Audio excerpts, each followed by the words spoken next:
Hello and welcome to the second episode of the College Football Fanatics podcast. I am your host, Dan, back at it again. Um,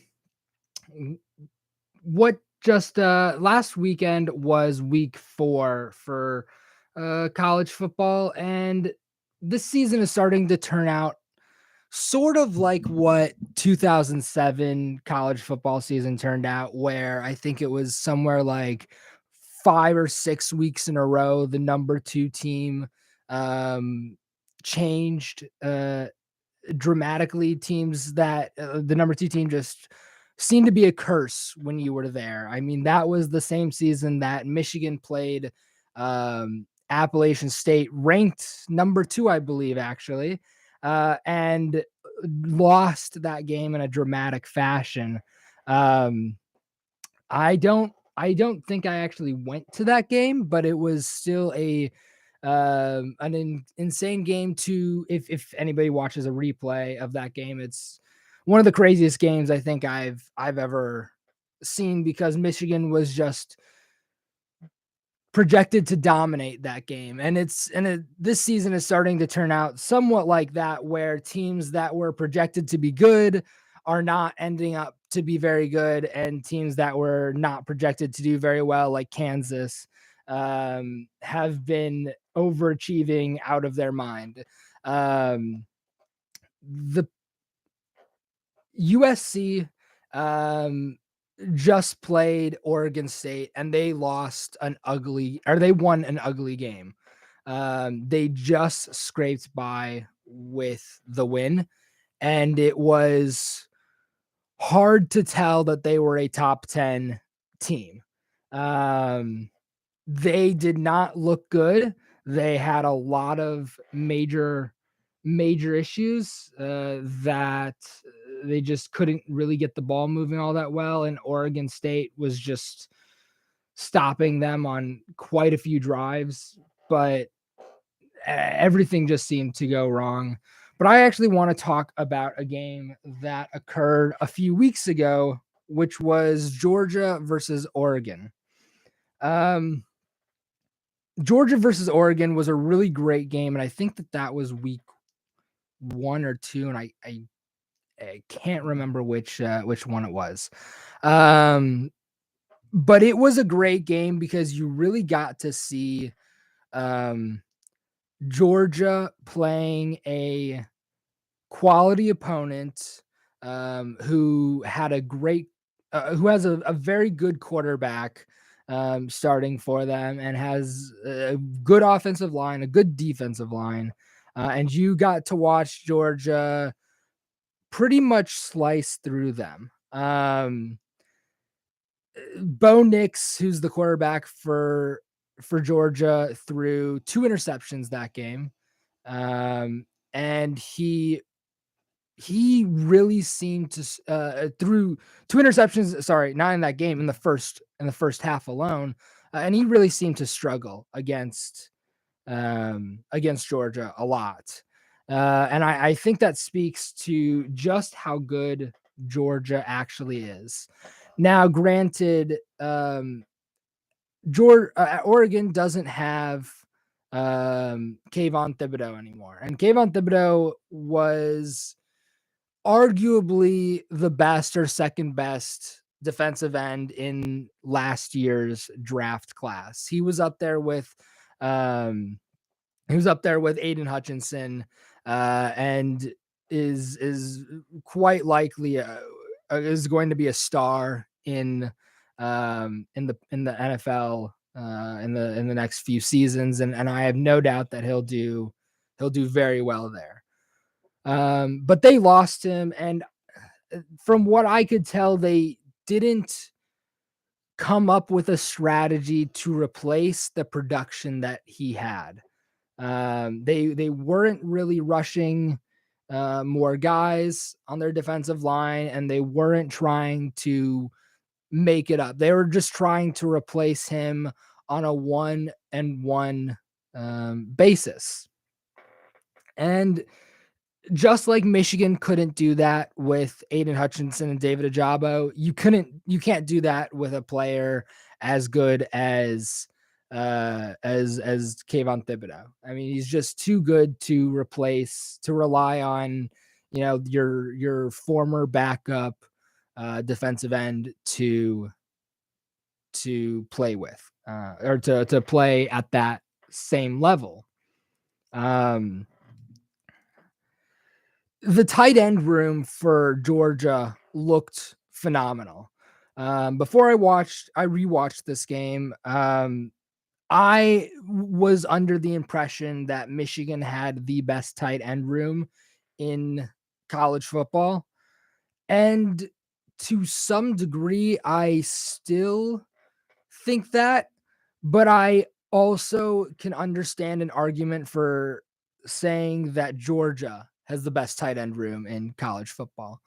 And that is and they're two starters that seem to switch off a lot.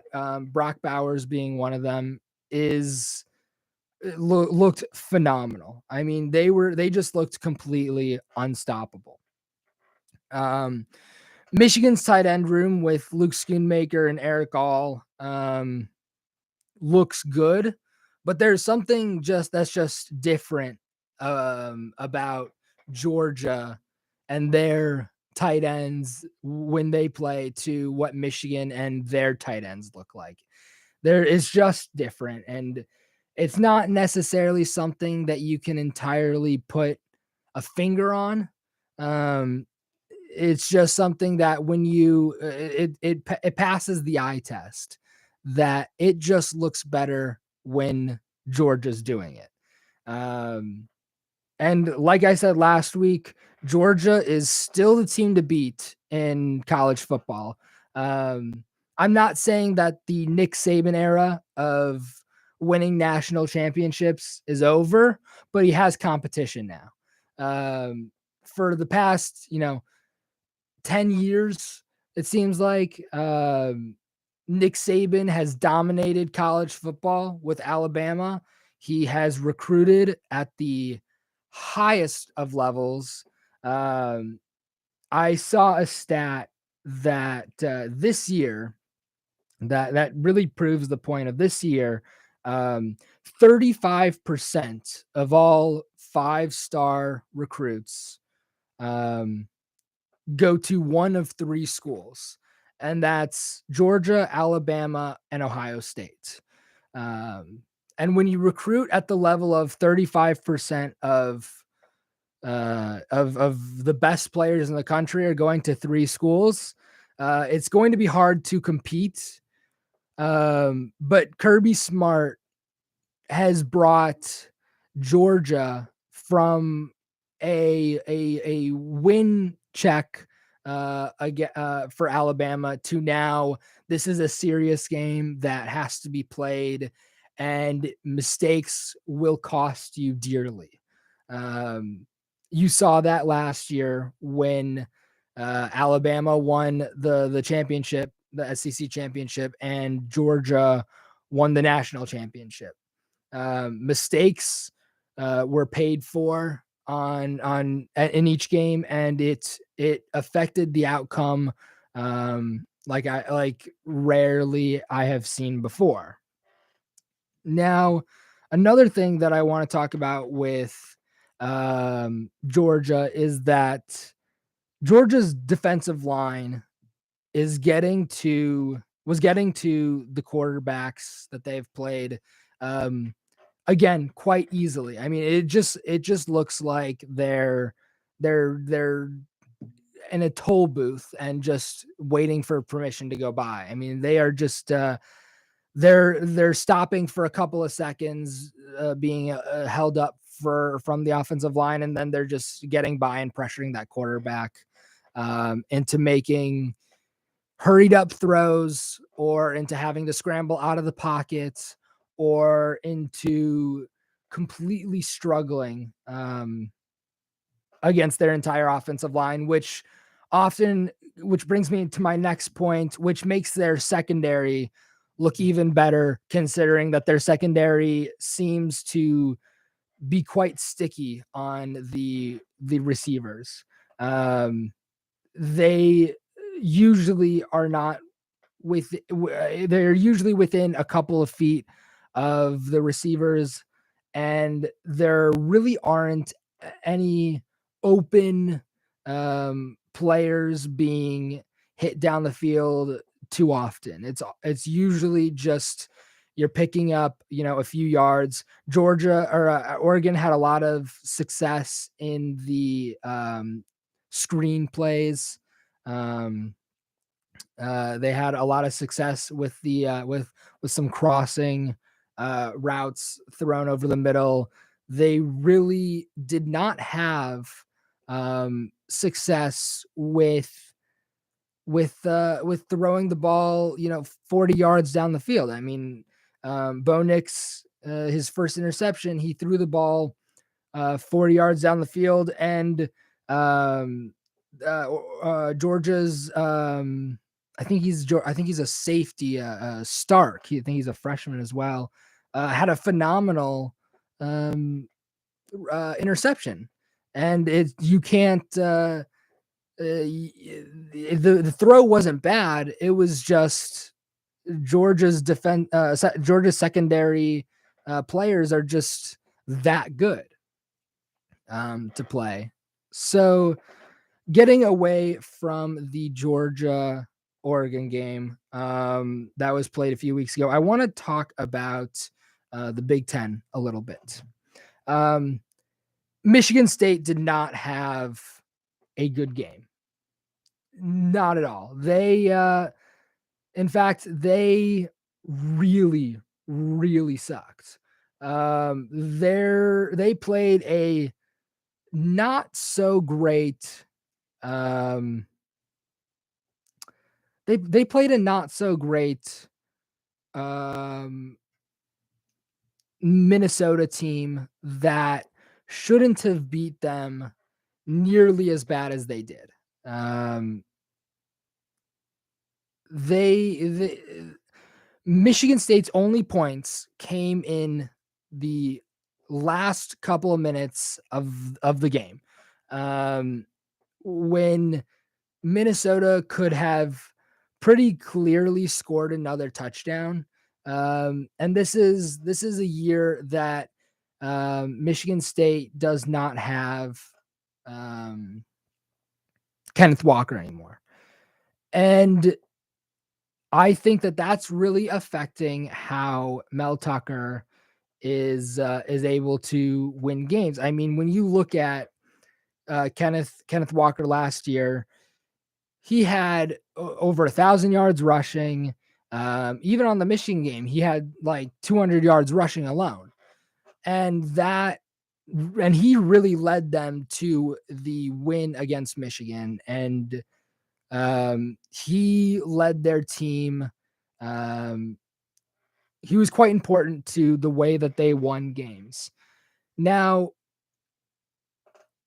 in I think 4 years, Michigan State, I think, has only had one winning season, and that was last season, I believe. So I think that Mel Tucker's job is going to start being on the line pretty soon. I mean, I'd preferably like to wait for like the mid-season break, so like week 8, for like the middle of the season, to see truly how bad it is. Because if he's just lost this game, but he goes on to win, and he goes on to win almost every other game, then I spoke too soon, and Mel Tucker's job is not on the line, and he's not going to be fired anytime soon.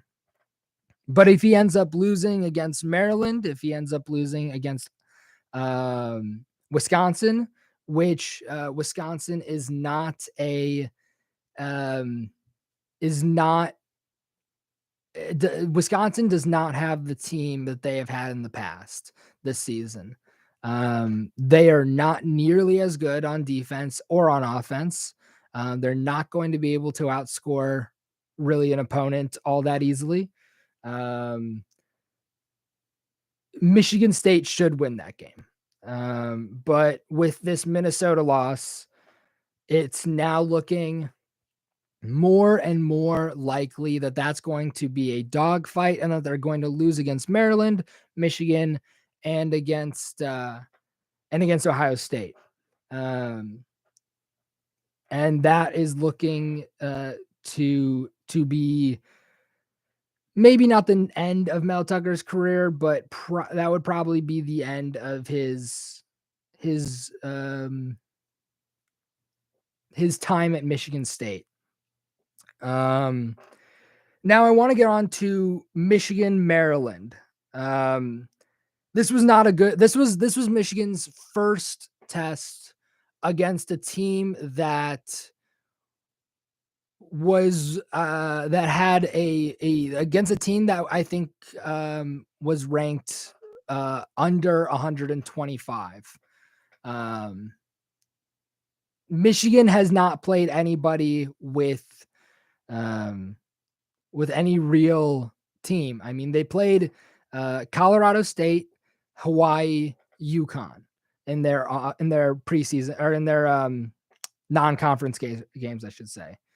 Uh, Colorado State and Hawaii are ranked in the top 5 of the worst teams in college football by CBS Sports. Hawaii is number 1, and I think Colorado State is number 4. They have a ranking system of the bottom 25 instead of the top 25. And those were Hawaii and Colorado State's rankings. UConn wasn't on that list, but I wouldn't be surprised if they were not too far behind. Um, they did not look very good in the game at Michigan, and I've caught snippets of their games against other opponents, and I can't say that they look much better against them either. So Maryland was the first time Michigan really seemed to play an opponent that was of any quality. Now, in years prior, you look at the schedule every year, and you have a few almost guaranteed wins. Rutgers was usually on there. Indiana was on there quite often, although Indiana um, would surprise a lot. They had games where Michigan would win, but it wouldn't be by 4 or 5 touchdowns. It would be like it was by a field goal or a point, even at times. So Maryland wasn't always an automatic win, but sometimes they were. Illinois is on there quite often lately. Um, and Maryland used to be on there. Maryland is no longer an automatic win against Michigan, or I think even against any other team. Maryland and Rutgers pretty much were like the bottom of the Big Ten for the past 6-7 years. And things are starting to change now. They are starting to look like a true Big Ten contender team. They're looking better than they are trending up in their quality of team. And it's really interesting to see this play out where people are like, oh, that's an easy win. Well, if we look at the game that just happened between Michigan and Maryland, it's not an easy win anymore. Now, how much of that is Michigan falling from last year, and how much of it is Maryland getting better? I'm not able to say with 100% certainty, but there is a strong Maryland is a strong team this year, and I wouldn't be surprised if they held Ohio State to within probably 2 touchdowns. I would not be surprised at all. Um, I wouldn't be surprised if they ended up going on this season 10-2.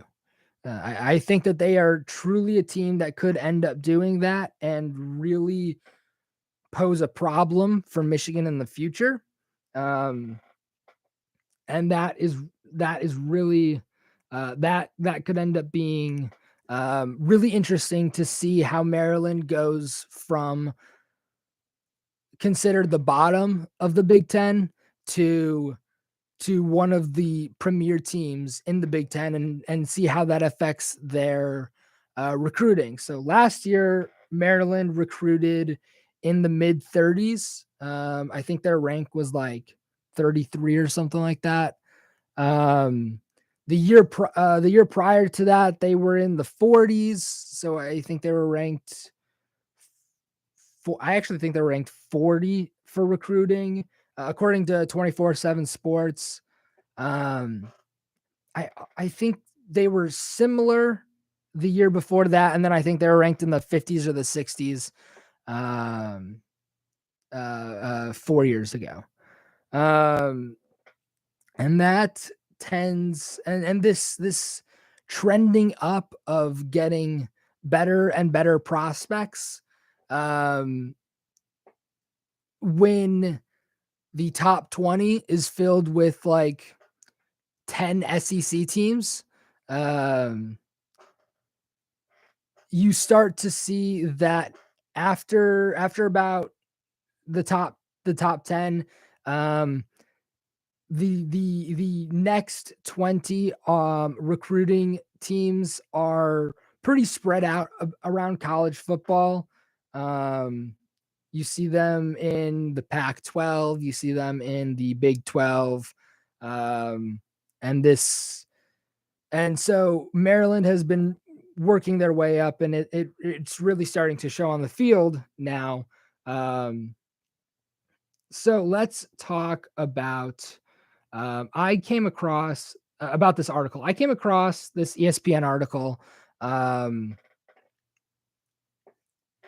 I came across this ESPN article the other day. It was posted 3 days ago, and its title is "Breaking Down Potential Flaws for 16 College Football Playoff Contenders." Now, I'm not going to talk about all 16 teams.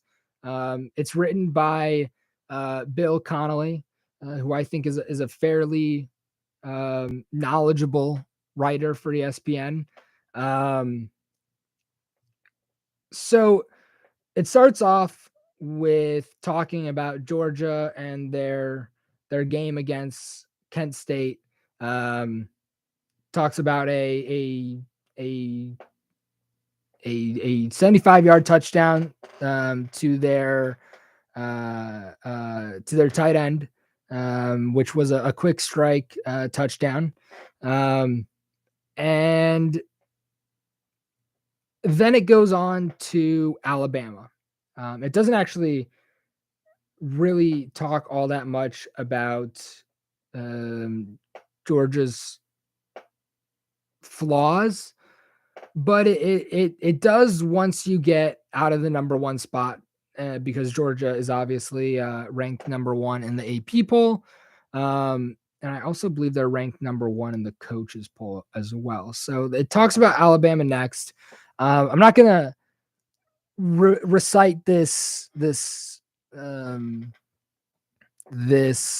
article for you word for word. You can go read it on ESPN's website. Alabama is currently ranked second. They're 4-0, obviously. They just demolished Vanderbilt, which not a great team to like scream that you just demolished. I mean, if you're a top 25 team, you're expected to crush Vanderbilt. That's pretty much a given. They are the bottom of the SEC. It says their current odds for making the playoff is 84%. I agree with that. I think that the current top four teams are probably the top four teams that are going to make it into the college football playoff this season. Um, I don't think we're going to see a situation like last season where you're going to see a group of five team make it in.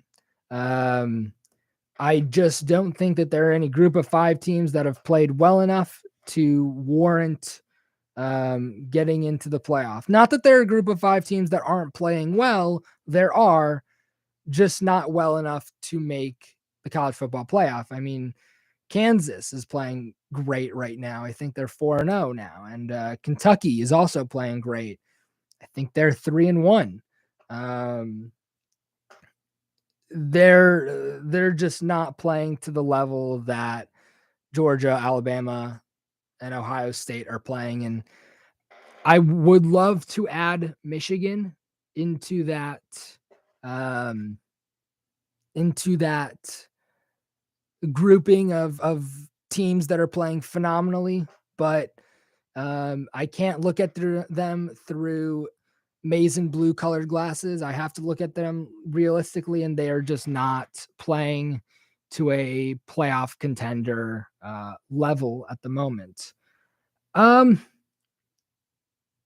The biggest issue for Alabama, their fatal flaw, according to Bill Connolly, is Bryce Young, as phenomenal of a quarterback as he is. And I talked about him last week, and I kind of gushed over him because he just looks really, really good.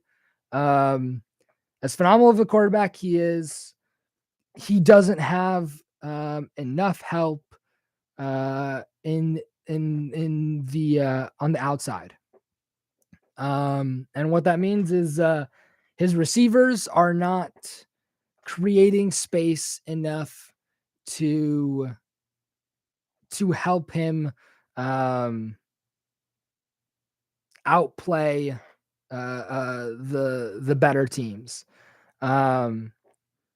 So you really saw this when Alabama and Texas played.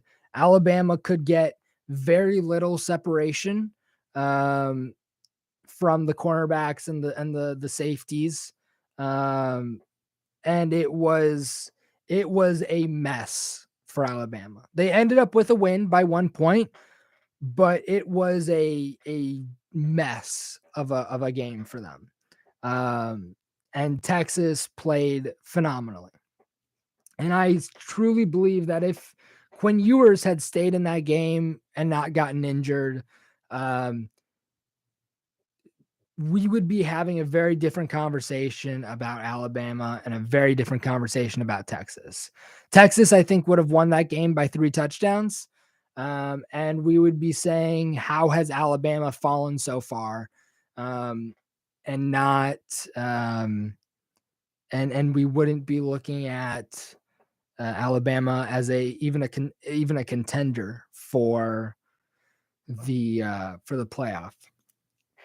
The next team that's covered is Ohio State.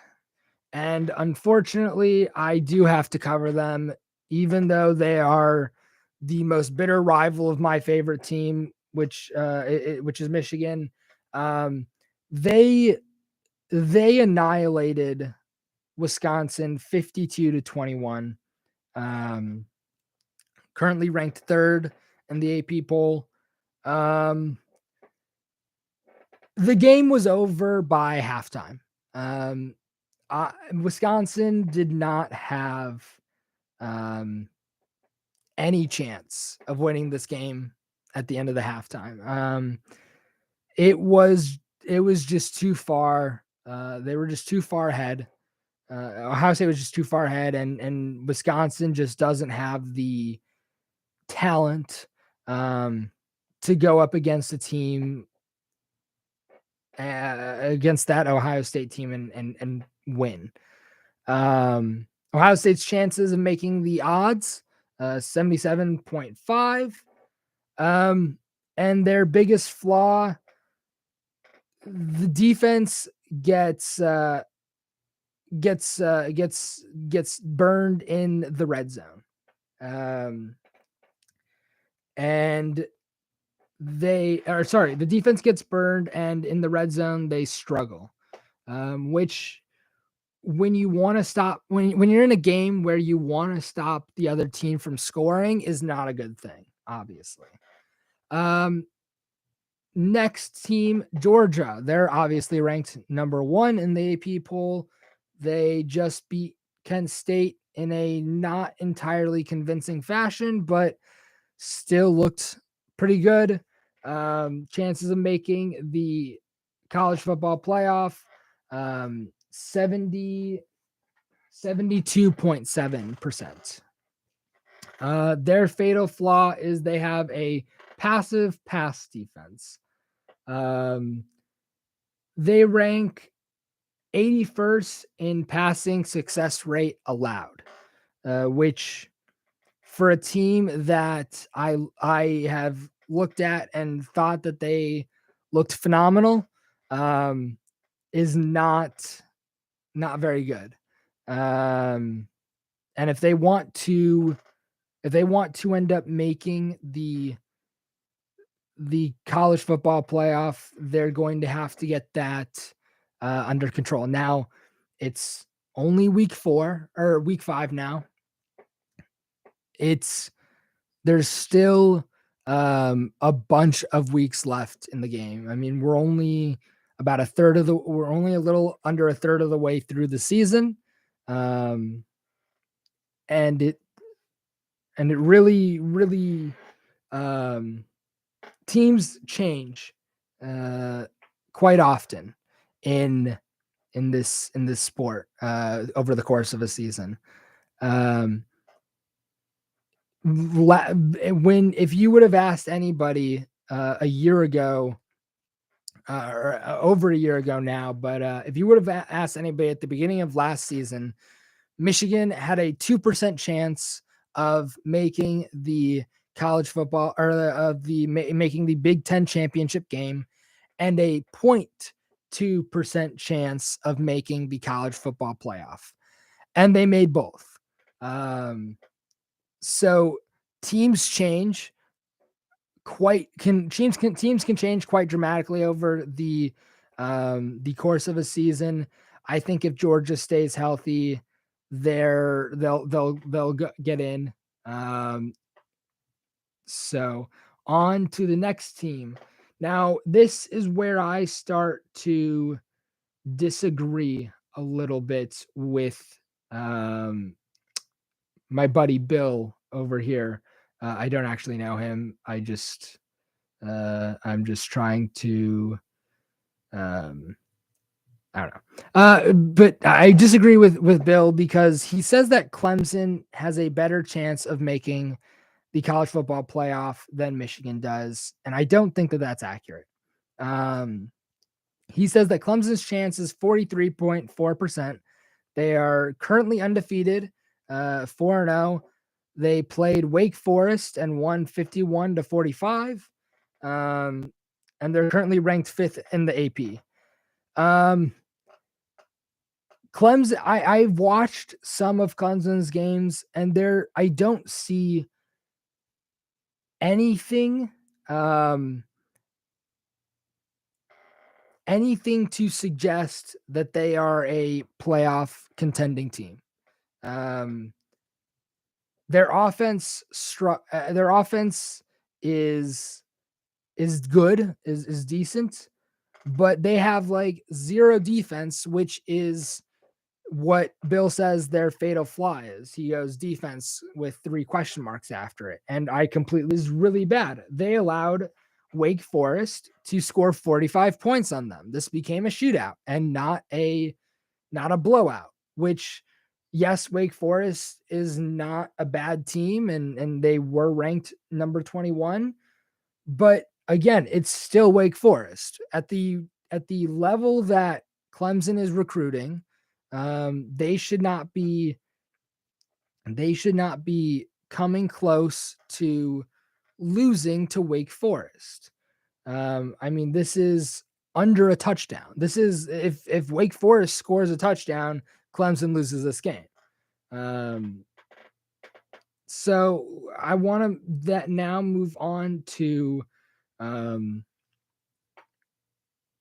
Michigan is the next team that Bill brings up.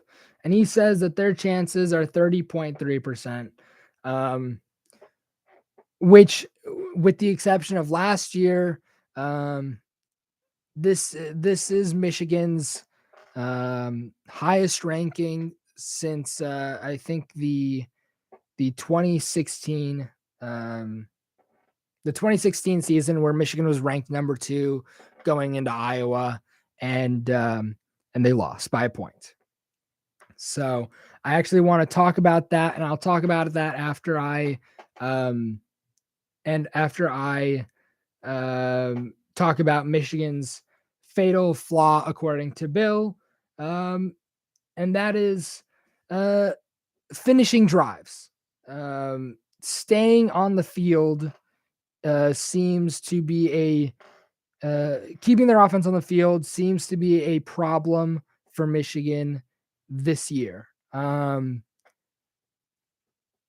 it was also a problem for quite a bit of last year as well.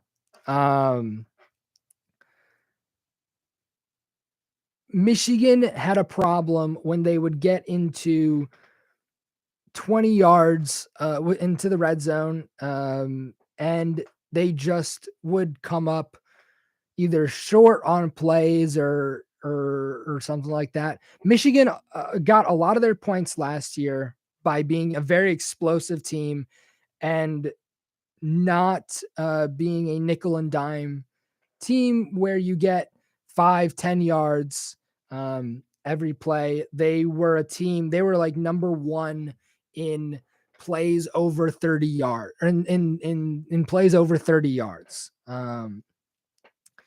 And a lot of what contributed to that was the versatility of Michigan last year. And while I think Michigan is more versatile, I don't think Michigan is as deep in their games as they were last year. Last year, we had 2 major starters with Blake Corum and Hassan Haskins, and we had Donovan Edwards to back up for those 2 players.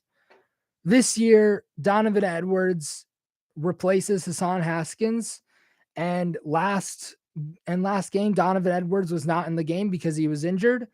And that allowed for little relief for Blake Corum. He would run plays. He would get exhausted because he just ran 30 yards. And college and football is a very tiring game. And he would come out, and at one point they put in CJ Stokes, and CJ Stokes put the ball on the ground, and Maryland, I believe, got the recovery. So that's a big issue. So finishing drives within like 20 yards of the end zone is a huge issue, because if you can't score a touchdown there, you're not going to be able to run all over teams like Ohio State and Georgia and Alabama. I mean, they're just too good for you to get 30 yards every single time. So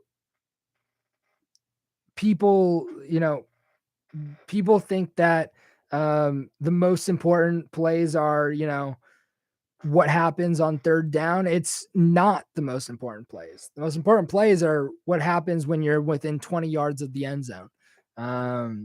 Because that really tells the difference between a good team and a great team. So let's move on.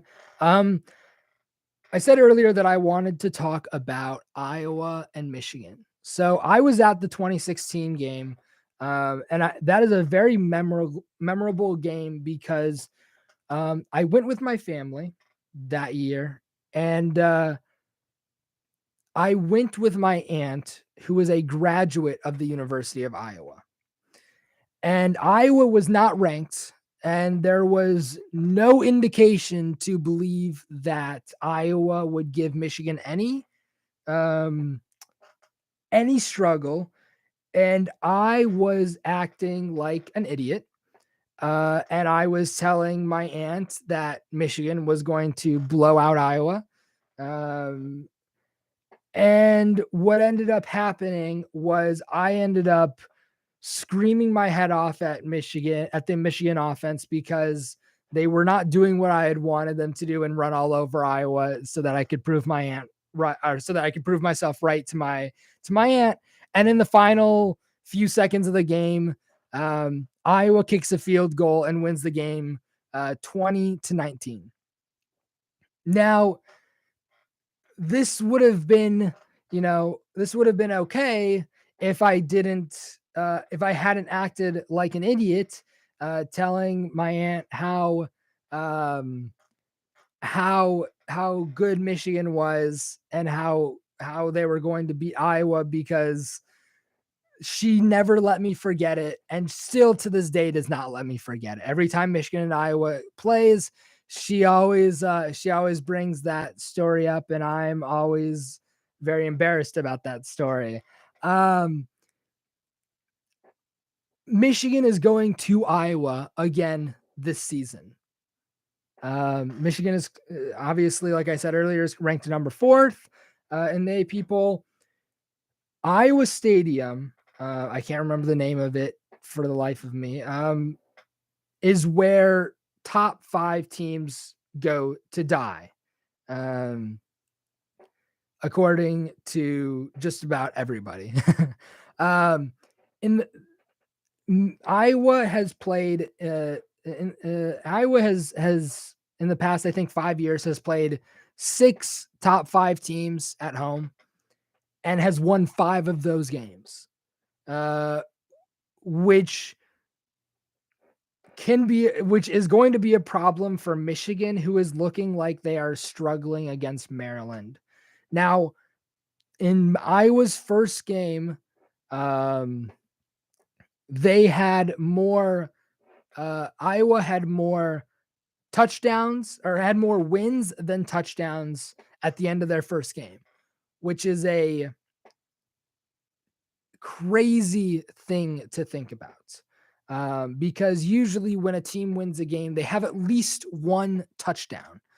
Well, no, that's not how Iowa wants to work this season, and that's not how they have been working out. Iowa always has a good defense. Um, it's just the way that they structure their defense. It's the way that they bring players back to cover receivers when needed, and the way that they can get to the quarterback. And that's going to prove to be a very big test for Michigan's offense. The offensive line looks good. They've been giving JJ McCarthy a lot of time. But I still worry about his youth, although he had shown times in the Maryland game where I was proven wrong. He At one point he took a sack, a sack in the Maryland game when nobody was open. And I actually applaud him for that, because I would have.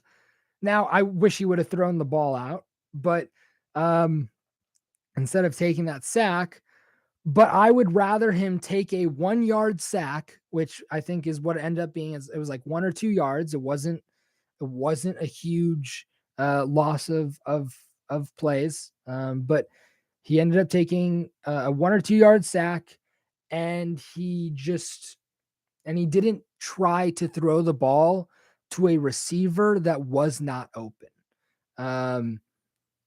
You see a lot of times with young quarterbacks who are big playmakers, they want to throw the ball and have that headline play, that ESPN top 10 plays of the week play.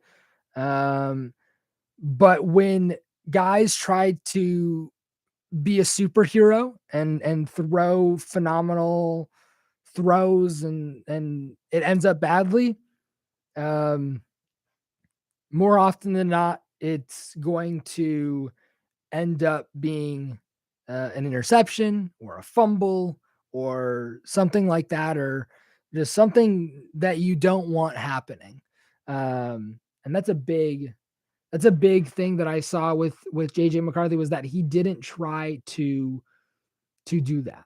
Now, I'm going to talk about a few more teams um, from this article here. So USC still undefeated. Like I said at the beginning of this episode, they had an ugly game against Oregon State, only winning by 3 points, 17-14. Um, They are currently ranked in sixth and projected, and their odds making the um, making the college football playoff is 26.6. Um, I think that's too high. I think Tennessee actually has a better chance of making the college football playoff um, than USC does.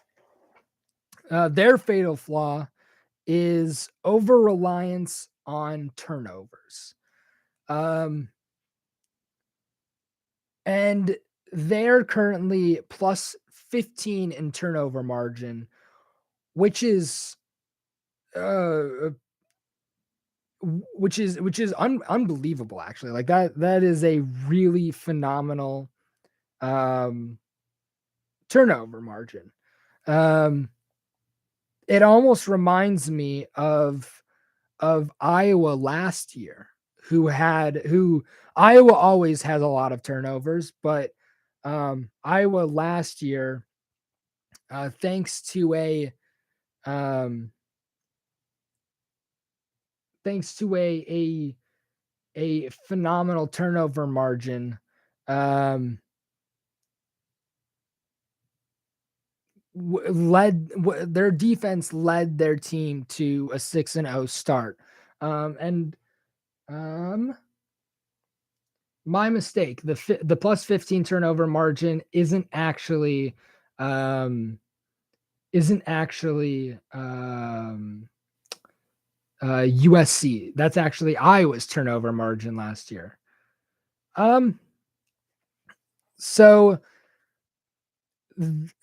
and while I think that the USC team is better than Iowa was last year on offense, there are a lot of similarities, and I would I would argue that for USC to continue to be undefeated, they would have to continue to turn over the ball.